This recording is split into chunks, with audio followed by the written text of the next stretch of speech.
Vocês já pensaram nessa pergunta? Intestino feminino? O que nós temos de diferente dos homens? Apesar do órgão ser do mesmo formato. Vocês concordam? O formato é o mesmo. Mas o que torna muitas vezes diferente a mulher do homem? Então vamos lá. Para o tema intestino preso. Intestino preso é uma coisa que as mulheres queixam-se bastante.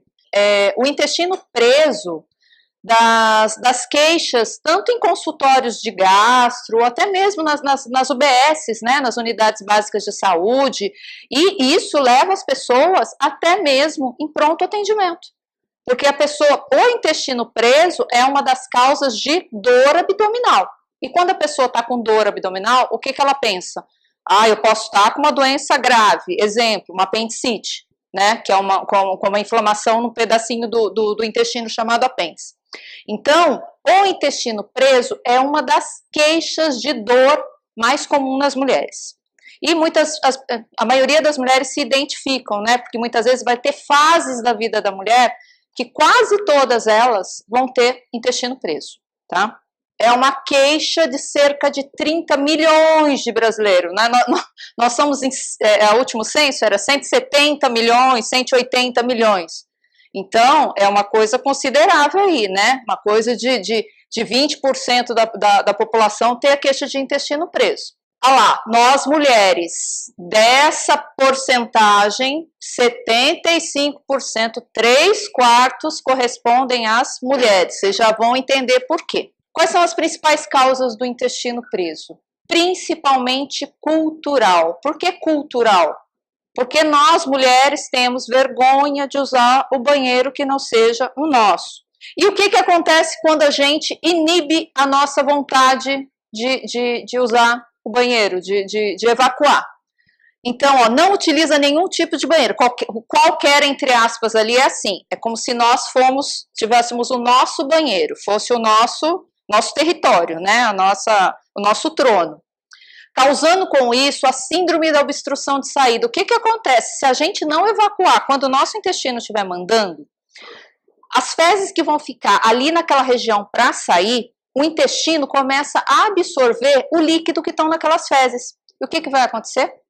Vai desidratar as fezes vão endurecer. Se elas permanecerem muito tempo dentro no final do nosso intestino, na região que ficam acumuladas para poder serem evacuadas, elas vão ficar secas, tá? E por isso, vai formando como se fosse uma rolha, tá? Daí as que vão formando lá atrás e vai chegando, vai tendo o que a gente chama de obstrução de saída. O segundo ponto, na minha opinião, é o mais importante, porque esse a gente não controla, gente, tá? A vontade de ir ao banheiro a gente controla. E as alterações hormonais? Vocês já repararam que no período menstrual, a maioria das mulheres costumam ter o intestino preso.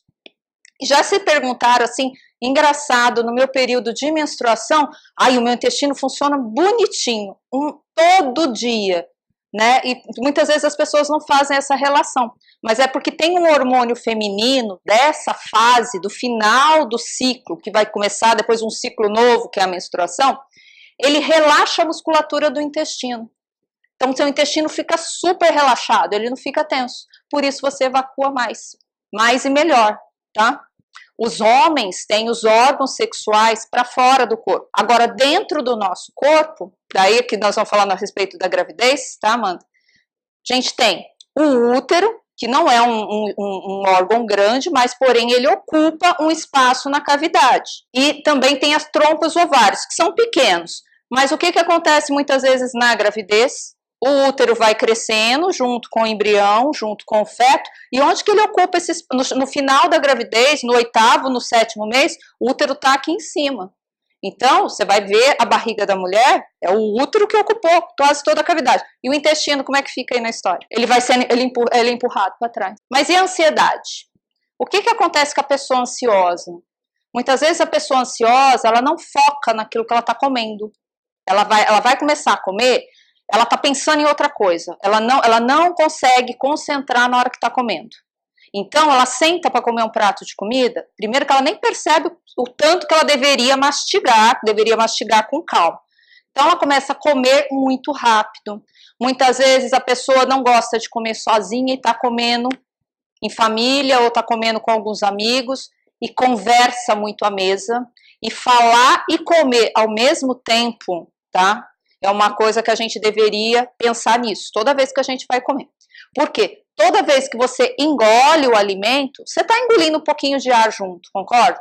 Tá? Mas se você estiver falando junto também, isso vai atrapalhar demais. É o que a gente chama de aerofagia, é engolir, fagia é comer, aero é ar. É como se a gente estivesse comendo ar. O estresse é assim, como o intestino é considerado um segundo cérebro, ele tem muitas inervações. Então, tem muito nervinho que tem comunicação ali do intestino com o cérebro. E toda vez que a gente está estressado, tá, os hormônios do estresse, eles agem diretamente aí. Se isso não trabalha adequadamente, a gente vai ter problemas. E a impaciência de usar o banheiro. Imagina, acaba de comer e senta para trabalhar, daí dá vontade no banheiro. E a pessoa inibe aquilo. Então, e funciona assim a inibição. Você inibe uma vez, tudo bem, tá? O teu cérebro fala que tá tudo bem. Você inibe uma segunda vez, o cérebro já começa a mudar o comando dele. Opa, então quer dizer que se eu mandar essa informação e eu fui inibido, então eu não preciso mandar mais essa informação. Daí numa terceira vez, na hora que ele falar assim, olha, deu vontade, ele nem vai te mandar mais essa informação. Aí que mora o perigo, é você não ter a informação, o comando cerebral para ter isso, tá? Então, as pessoas chegam a esse ponto. Mas agora, falando de intestino preso, o que é normal? Você não precisa evacuar todos os dias, isso vai depender do tipo de comida que você está comendo e do tipo de atividade que você está fazendo. Então, o que a gente ainda considera normal é evacuar um intervalo entre cada evacuação, no máximo de 3 dias. Se passou mais do que 3 dias sem você evacuar, você é considerado ter o intestino preso. Então, assim, quando nós devemos nos preocupar? Falando um pouquinho de câncer intestinal. O câncer intestinal, ele é o segundo mais frequente na mulher, tá? Ele só perde para o câncer de mama. Então, é bastante comum.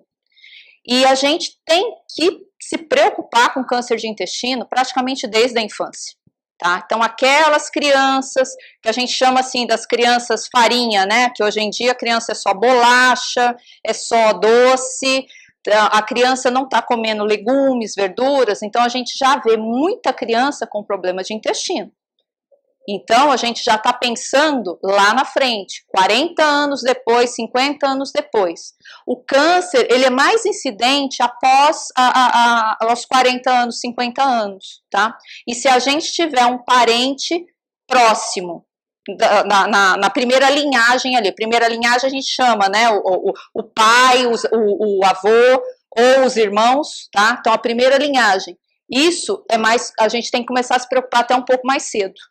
E olha, infelizmente, após os 50 anos de idade, são 90% dos casos, tá? Então, quanto antes se preocupar com o intestino, é melhor.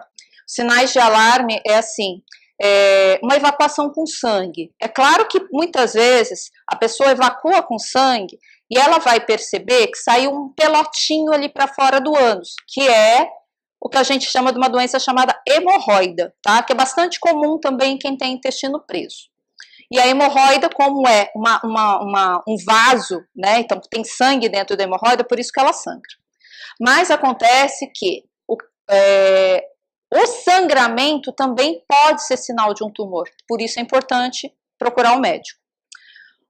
Um sinal de alarme muito importante também é um emagrecimento inexplicado, tá? A pessoa emagrece e muitas vezes ela tá comendo normalmente e a pessoa tem um emagrecimento inexplicado. E falando um pouquinho sobre a flora intestinal, vocês sabem que nós somos muito mais quantidade de bactérias do que quantidade de células que nós temos, né? Então, a flora intestinal, ela não é só importante para o bom funcionamento do intestino. A flora intestinal, ela produz vitaminas, ela produz um monte de enzimas, tá? Ninguém sobrevive sem uma flora intestinal. É muito importante por causa da imunidade também que a gente estava conversando aqui, tá? E cada um tem sua flora intestinal, isso é muito importante, tá? Eles começaram a desvendar a flora intestinal e é como se você estudasse o genoma humano, só que ela é 10 vezes mais de quantidade, tá bom? Isso é uma coisa que vocês já devem ter ouvido falar, que é pré-bióticos e probióticos, tá? Explicando a palavra, ó, o probiótico já é a própria flora, que está facilitando a flora intestinal, tá? Ele está repovoando a flora intestinal. E o pré-biótico, vem a palavra pré. É só a gente fazer assim para entender. É como se fosse o alimento para essa flora intestinal, tá? Então a combinação de alimentos, qual é a melhor dieta a se fazer? É a dieta tal? É a dieta tal? Não, é uma dieta balanceada, que você tem alimentos pré-bióticos e probióticos. Então, muitas vezes a pessoa, como a gente já falou aqui, eu tenho um problema intestinal, estou suspeitando de um problema intestinal. Qual médico procurar? O especialista de intestino é o gastroenterologista, tá? Mas também é uma doença tão comum, é um sintoma tão comum, que os clínicos gerais também são habilitados a tratar. E o colega ginecologista também, como a mulher vai com dor no pé da barriga, na maioria das vezes ela acha que o problema é no útero, né, que é um problema ginecológico. E o ginecologista consegue, muitas vezes, fazer o diagnóstico e falar assim, olha, a senhora não tem nada de errado na parte ginecológica, o problema deve ser intestinal, então procure seu gastroenterologista. Obrigada.